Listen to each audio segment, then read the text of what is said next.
अस्सलाम वालेकुम नाज़रीन, मैं हूँ आयशा रहमान और आप देख रहे हैं मेरा फेसबुक और यूट्यूब चैनल।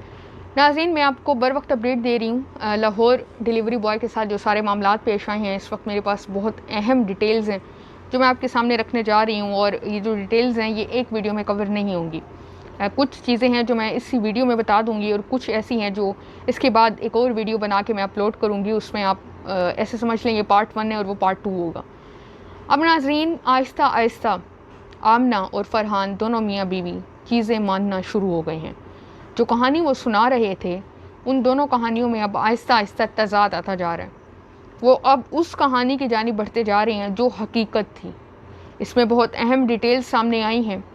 बहुत चीज़ें बेनकाब हो चुकी हैं, बहुत झूठ बेनकाब हो चुके हैं जो इन्होंने ऑन एयर बोले, इंटरव्यूज़ के दौरान बोले। और ये इंटरव्यूज़ इतने ज़्यादा, ज़रूरत से ज़्यादा, मतलब इतना ज़्यादा इंटरव्यूज़ कंडक्ट हो रहे हैं इन दोनों मियाँ बीवी के। और इन इंटरव्यूज़ में ये लोग बार बार झूठ पे झूठ बोले जा रहे हैं। झूठ बोलने के साथ साथ ये तक है कि इनकी बातों में भी तज़ाद है। कुछ इंटरव्यूज़ में ये क्या बोलते हैं और कुछ में क्या बोलते हैं। इस शख्स ने माफ़ी मांगना शुरू कर दी है रईस के घर वालों से। रईस के घर वालों के इंटरव्यूज़ हो रहे हैं, उनका क्या मौक़िफ़ है वो शायद मैं अगली वीडियो में बताऊँ, और कुछ जो बातें हैं वो इसमें भी कवर कर दूँगी। दूसरा ये कि मुख्तलिफ इस हवाले से इंकशाफ हुए हैं, मुख्तलिफ झूठ पकड़े गए हैं जो इंटरव्यूज़ में खातून ने बोले। पुलिस को किसने इत्तला दी थी, मुख्तलिफ लोगों का पूछना है। मुख्तलिफ लोग ये भी सोच रहे हैं कि किसने आखिर पुलिस को इत्तला दी थी और कैसे पुलिस डेड बॉडी की जानिब पहुंची, कैसे उनको इत्तला मिली, तो वो भी मैं इस वीडियो में ही कवर करूंगी। उससे पहले मेरी आपसे छोटी सी रिक्वेस्ट होती है कि मेरे फेसबुक पेज को और मेरे यूट्यूब चैनल को जल्दी से सब्सक्राइब कर लें अगर अभी तक आपने मेरा चैनल सब्सक्राइब नहीं किया तो, क्योंकि हम 1000 सब्सक्राइबर्स के बहुत करीब हैं। अब नाज़रीन, हुआ कुछ इस तरह से है कि सबसे पहले ये कि फरहान ने मानना शुरू कर दिया है कि जब मैंने रईस को जलाया था तब मेरी बीवी भी मेरे साथ थी। पहले वो कहता रहा कि मैं अकेला गया था जलाने, लेकिन अब वो कहना शुरू हो चुका है कि वो मेरी बीवी मेरे साथ थी। बीवी ने मुख्तलिफ बयान दिए हैं और ये जो मामला जितना सादा नज़र आ रहा है वो उतना सादा नहीं है। बीवी जो है वो उसके ताल्लुकात रईस के साथ शायद 6 महीने से भी पुराने हैं। और ये कि रईस के भाई ने भी मुख्तलिफ चीज़ें बताई। जब डेड बॉडी मिली तो उसकी क्या कंडीशन थी, कितना ज़्यादा टॉर्चर हुआ था।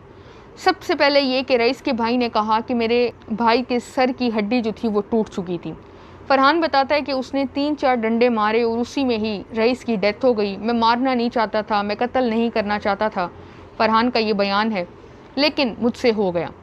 यहाँ पे मैं आपको एक बात भी बताते चलूँ, और आप कमेंट सेक्शन में मुझे आपने अपना लाजमी फ़ीडबैक देना है और मैं आपके कमेंट्स को पढ़ती रहती हूँ। अब नाज़रीन, यहाँ पे ये जस्टिफाई है ही नहीं कि आप किसी को कत्ल करें, बट ये कि किसी शख्स का इस तरह से इन्वॉल्व होना कहीं ना कहीं रईस की भी गलती है। लेकिन ये नहीं कि है कि आप किसी को उठ के कत्ल कर दें। आपको मालूम था, फरहान को मालूम था कि उसकी बीवी का भी उतना ही कसूर है, लेकिन रईस को खाली इतना ज़्यादा सज़ा देना और इस तरह से उसकी जान ही ले लेना इतना ज़्यादा था भी सही तो पुलिस के हवाले भी हो सकता था रईस, और मुख्तलिफ चीज़ें हो सकती थी, लेकिन वो नहीं की गई।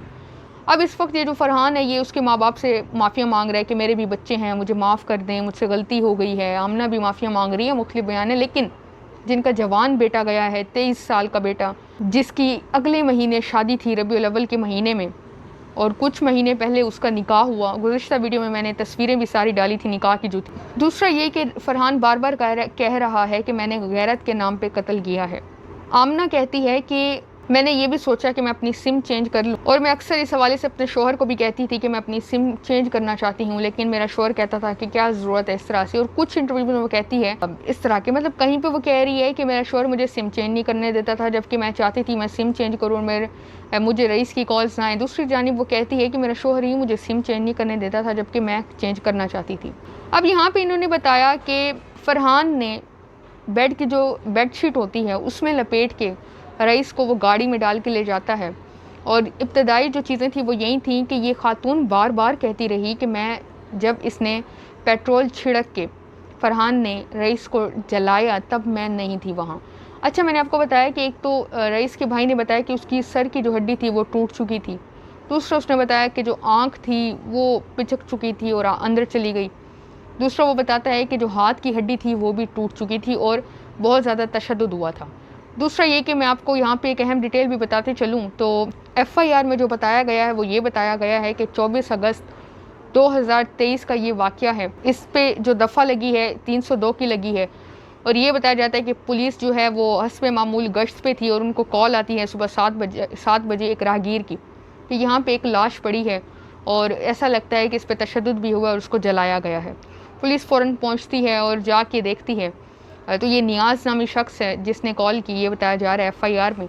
और पुलिस जाके फिर सारा मामलात होते हैं। फिर वहाँ से पुलिस इसके मोबाइल डाटा और सारी एक शनाख्त कराती है, पता करती है कोई गुम तो नहीं है, चीज़ें सामने आती हैं और जब ट्रेस करने पे मालूम होता है कि ये रईस है और ये जो आखिरी पार्सल देने ये आमना के घर पहुंचते हैं और वहाँ से फिर अरेस्ट किया जाता है। अब ये कि पुलिस ने डंडा भी बरामद कर लिया है। दूसरा ये कि ये कहता है, फरहान कहता है कि मैं आपको अगली वीडियो में बताऊँगी सारी कहानी, रईस के दोस्तों का वर्जन क्या है, ये कैसे पार्सल देने गया, कैसे वहाँ पे पहुँचा।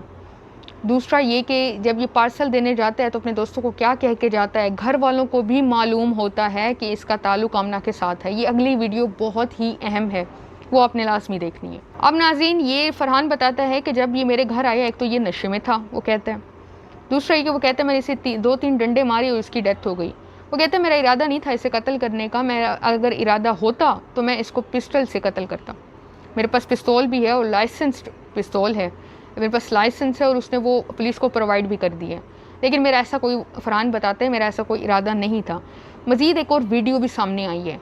वो आखिरी वीडियो ये है कि रईस उसमें रिक्वेस्ट कर रहा है कि मैं दोबारा नहीं आऊँगा। रईस ने एक वीडियो बनाई थी, कुछ वीडियो सामने आई, ये और वीडियो सामने आई।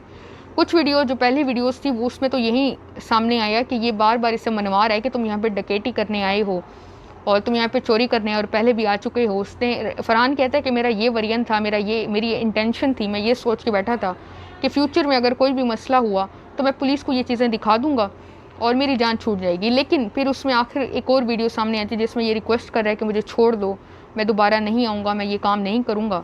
अब कुछ और चीज़ें भी हैं जो पुलिस अभी फ़िलहाल डिस्क्लोज़ नहीं कर रही।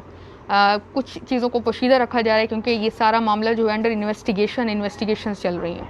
फरहान मज़ीद कहता है कि मेरी बीवी को जब मालूम हुआ कि मैंने उसका कत्ल कर दिया तब वो परेशान भी हुई, क्योंकि जब मैंने इस रईस की लाश को जलाया तब मेरी बीवी मेरे साथ कार में मौजूद थी और उसने देख के वो हैरान रह गई कि ये तुमने क्या कर दिया।